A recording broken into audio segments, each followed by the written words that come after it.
Basta.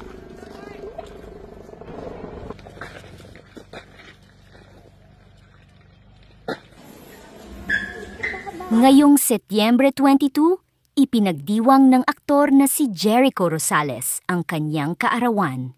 Ipinanganak noong Setyembre ninyo, ngayon ay 46 na taong gulang na si Echo.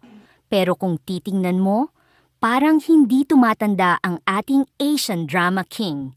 At syempre, hindi pinalampas ng kanyang girlfriend na si Janine Gutierrez ang pagkakataon na ipakita kung gaano siya ka-special para sa kanya.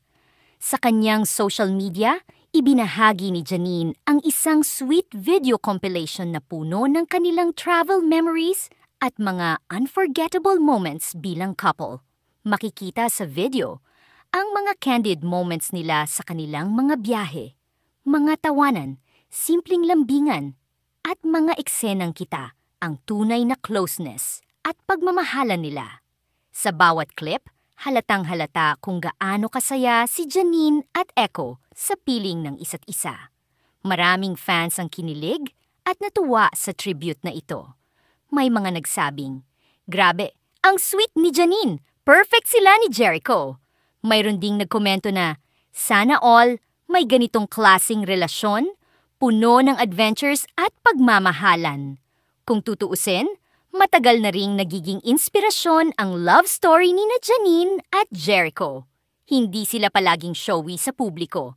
Pero sa mga ganitong pagkakataon, kitang-kita ang tibay ng kanilang samahan. Isang bagay din na nakakatuwa sa ginawa ni Janine ay hindi lang simpleng greeting. Gumawa talaga siya ng effort para ipakita ang highlights ng kanilang journey together. Para bang sinasabi niya, "Happy birthday and thank you for all these memories we've shared." Mga ka-showbiz, hindi ba't nakakatuwa lang makita ang ganitong klase ng pagmamahalan sa gitna ng busy na showbiz world?